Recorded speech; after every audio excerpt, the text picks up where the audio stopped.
El publicista y escritor Gustavo Rodríguez y el politólogo Gonzalo Banda son nuestros invitados de fondo. Señores, muy buenas noches, bienvenidos al programa.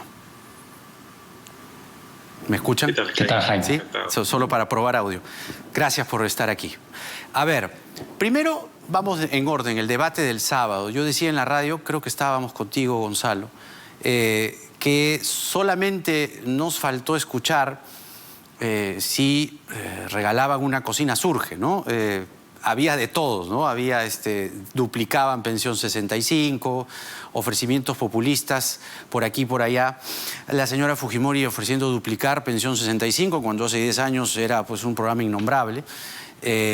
¿Cómo han cambiado las cosas en función a la agenda? ¿Cómo ha cambiado, quizá, digo yo, la pandemia, llevando a esto a una polarización? Y sobre todo, ¿quién podría, Gustavo, ser o salir mejor parado en esta feria populista? ¿A quién ves tú, digamos, con mejor ubicación? Porque ciertamente ambos provienen de raíces o de historias populistas. Tanto el señor Cerrón, haciendo cronología, e igualmente el fujimorismo durante los 90s. ¿Quién puede caer para ti mejor parado, Gustavo? Coincido contigo en que más parecía una pelea de ropavejeros. Y atendiendo a tu pregunta específicamente, creo que Castillo tiene más opción de caer mejor parado por una sencilla razón. Keiko Fujimori tiene más tiempo decepcionando. Entonces, ¿a qué vendedor, entre comillas, le crees más? Claro. Si lo pones desde ese punto de vista. Claro, interesante. Gonzalo, de lo que hablábamos justamente el sábado de la cocina Surge, para ti, ¿quién, la misma pregunta, puede caer mejor parado? O, si quieres, lo vemos solo el sábado, ¿quién cayó mejor ahí parado? Me parece que, para usar algo que dijo Gustavo en su artículo el fin de semana, ¿no?, es la ferrandización de la política, ¿no?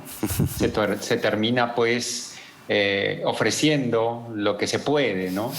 Yo creo que distinguiría dos cosas. Por un lado, el clientelismo fujimorista, ¿no?, porque me parece que fueron propuestas diseñadas para repartir recursos, y por otro lado, el populismo creo que sería otra cosa, ¿no?, porque el populismo es una crítica a las élites, y eso creo que es algo que Keiko todavía no ha pronunciado en esta campaña, una crítica a las élites que pueden haber conducido, tanto empresariales como políticas, al Perú a veces a este hartazgo con su clase empresarial y política, ¿no?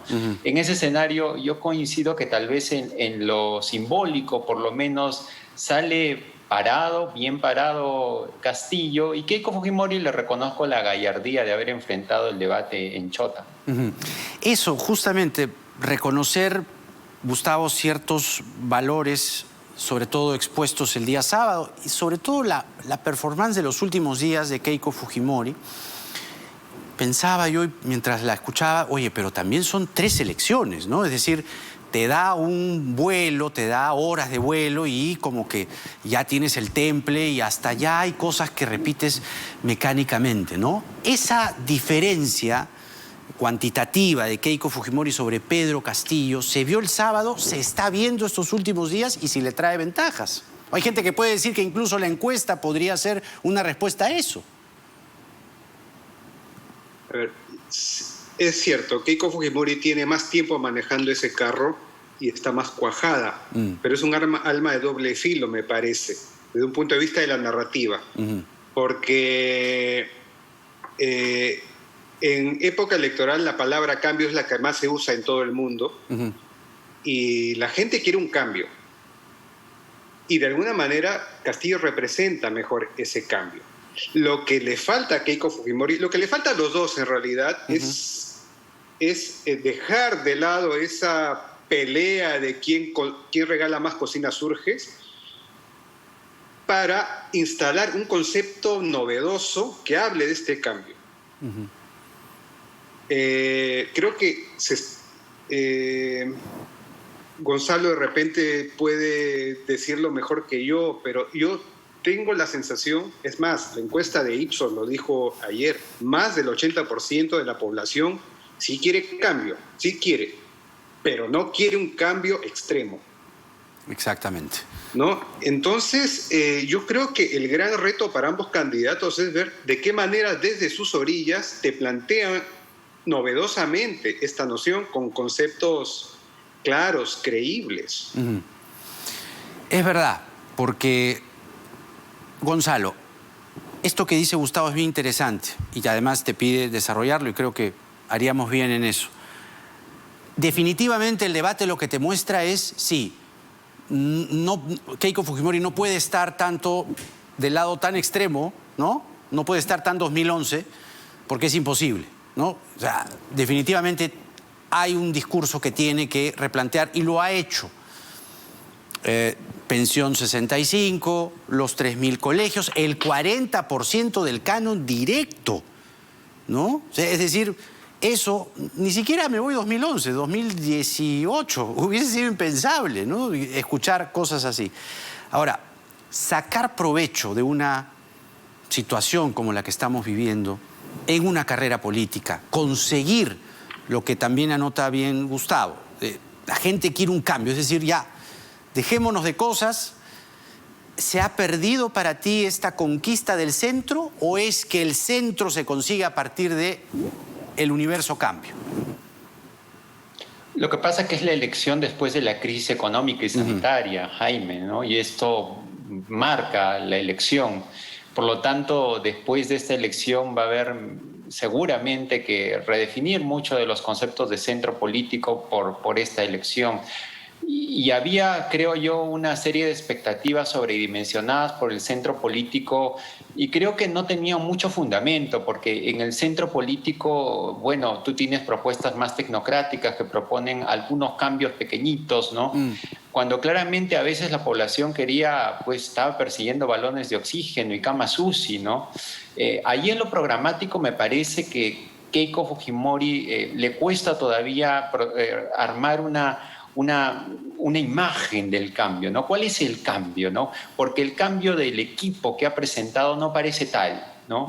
Es un cambio más o menos remozado, pero con algunas figuras que hacen recordar, pues, épocas que no deberíamos recordar en su equipo técnico, ¿no? Entonces, de nuevo, pues, ella se enfrasca no en lo práctico, sino ya en la oferta de su equipo de campaña, con figuras que no representan ese cambio, ¿no?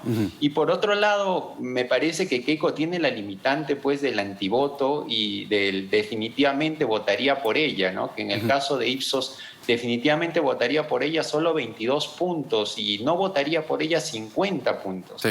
En cambio, Castillo tiene un 36% de que definitivamente votaría por él y un menor antivoto. Entonces, en esa disyuntiva, creo que Keiko tiene pues que pegar un poquito más de ánimos de cambio, ¿no? Pero más allá del discurso, también en la propuesta y en las personas que la representan. Ahora, Gustavo, hablemos de, no sé, muertos en el closet, digamos, ¿no? Cada uno tiene lo suyo. Ciertamente, si vemos o repasamos los 90s, hay numéricamente más, ¿no? Que incluso muchos han sido puestos en el equipo técnico, ¿no? Hay un pasado mucho más visible, figuras, Vaca, ahora recientemente Carmen Lozada, en fin, hay gente que uno ya conoce, ¿no? En el caso de Castillo está Cerrón, por allí algunos investigados del Movadef, pero digamos, se le quiere poner a Maduro, a Chávez, a Evo. Podría ser para algunos, pero ¿cuál pesa más, digamos? Y sobre todo, ¿qué closet pesa más de cara a cada candidato? Es decir, ¿le puede pasar factura el closet de uno y de la otra o no? Sí, siempre, pero es como preguntarle, pues, no sé, qué monstruo asusta más, pues, si King Kong o Godzilla, ¿no? Yo creo que a mí me da mucha pena que la campaña se esté centrando justamente en eso, en vez de empezar a hablar de propuestas, de hacer creer un poquito a la gente en que se puede salir de esto. Nuevamente, apelo a, yo no soy politólogo, apelaría a Gonzalo después, pero yo tengo la sensación de que probablemente la batalla se vaya a dar en el sector C de la población. O sea, ni las élites ni los sectores más desfavorecidos, ¿no? Creo que son personas, familias a las que les costó mucho salir de la pobreza extrema, que saben que tienen que mejorar las cosas, pero no quieren perder lo poco que se ha ganado. Uh-huh. Entonces, cuando tú piensas de, sí, cambio, pero tampoco, estás pensando de que, por ejemplo, Keiko Fujimori podría apelar a una estrategia que le fue muy favorable a un candidato muy, con mucho rechazo como García, el 2006. O sea, él supo salir a decir cambio responsable, ojo. Claro. O sea, supo colocarse ahí en lo que quería escuchar. Ajá. En un momento, Keiko Fujimori nos hizo acordar a ese García, recordarás, cuando se le planta a Evo Morales hace algunas semanas. ¿Te acuerdas? Se le planta a Evo Morales, pero claro, García es García, pues no, o era García, digamos, ¿no? Y Morales no es Chávez tampoco. Y Morales tampoco es Chávez, pero ¿no te pareció como un remedo de eso? ¿Y cuánto puede, hablando de cambio, estamos de acuerdo en que todos quieren cambio, o el 80% quiere cambio, ¿por ahí crees tú que Keiko podría reeditar una campaña como la de García? Yo creo que es debe ser su mejor oportunidad esa, pero claro, no va a ser creíble si sigue sacando a las figuritas del álbum Panini 2011. Pues. Eso está claro. Claro. Y Castillo, por su lado, tiene el reto de cómo se acerca un poco al centro, pero sin perder lo radical de su discurso. O sea, también tiene un reto por delante. Y yo me atrevería a decir que más que ofrecer otro país, que creo que fue el error de Verónica Mendoza, o sea, otra cosa, cambiarlo todo, más que ofrecer otro país, tiene que ofrecer un país justo.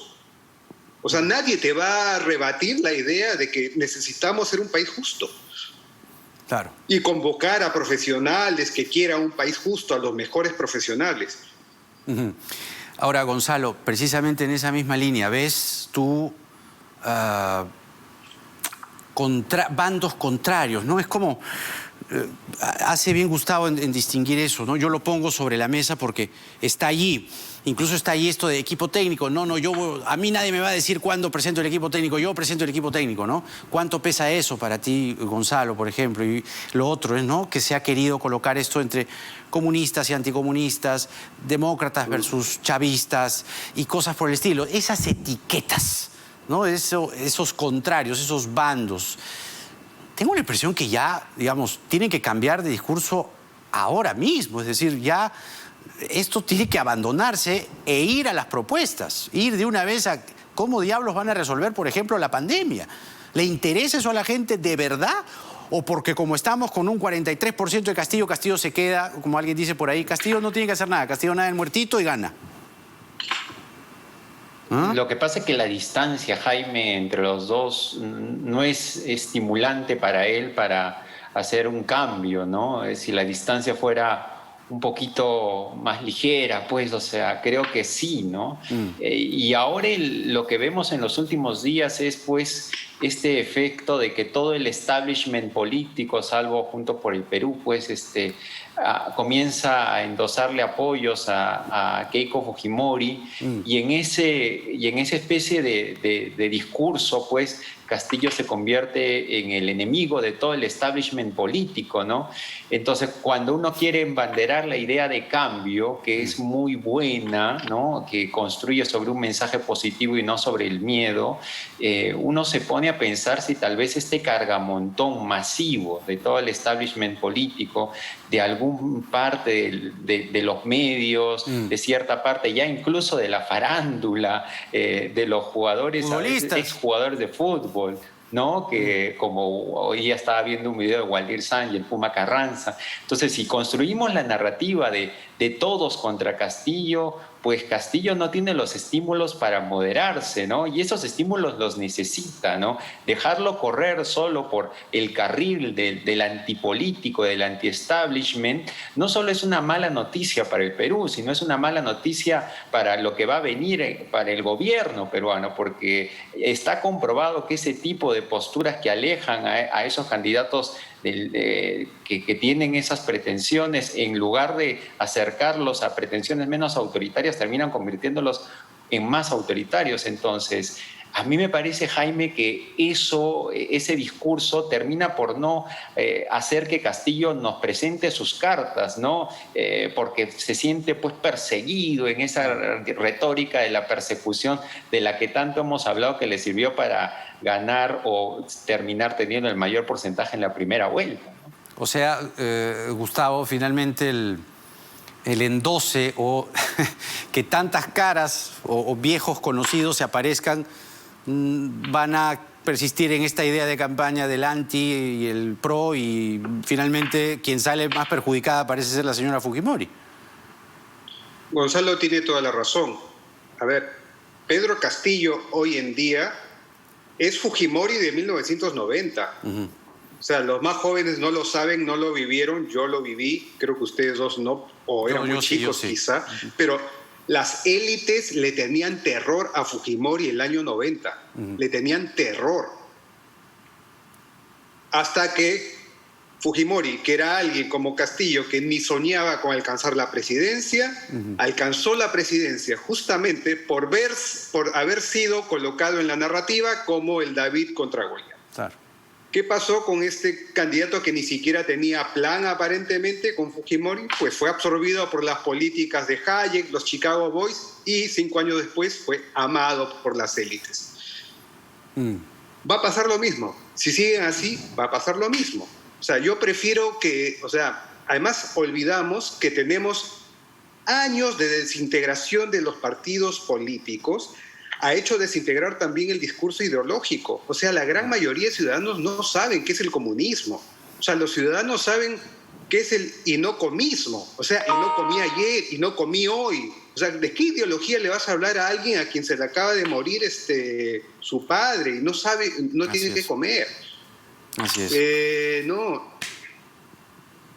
Así es. No, Gustavo, Gonzalo, les agradezco mucho por este análisis. Nos hemos extendido más de la cuenta, pero creo que los mensajes que ustedes emiten lo ameritan, ¿eh? Les estoy muy agradecido a los dos, especialmente a Gustavo, que ha dicho que yo no viví la campaña del 90 y eso me ha hecho sentir más joven. Gracias. Que tengan ustedes muy buenas noches, ¿eh? Hasta la próxima. Bueno, sí la viví, pero tenía pues 13, 14 años, o sea, era un mocoso que andaba muy pendiente de la política. Pero gracias por eso, gracias a los dos, gracias a ustedes por soportarnos 8 minutos más de la cuenta, gracias al equipo periodístico y técnico que nos ha aguantado más de la cuenta. Cifras del coronavirus rápidamente al cierre del programa de hoy: 3.129 casos nuevos, de ellos 950 corresponden a las últimas 24 horas. Se han tomado 23.374 pruebas, 14.580 pacientes hospitalizados, 50 menos, 2.667 pacientes en UCI, 13 más. 249 peruanos fallecidos en las últimas 24 horas. A esas 249 familias va nuestro abrazo y este programa va dedicado a ellos y ellas. 6.300 recuperados en las últimas 24 horas. Tenemos vacunados con la primera dosis 1.178.956 personas. Con la segunda dosis, 634.875 vacunados con la segunda dosis, repito. En total, hoy vacunados con primera y segunda dosis, 32.925 personas. Que tengan todos ustedes muy buenas noches. Cuídense mucho, por favor, porque en el Perú de hoy nada está dicho. Hasta mañana.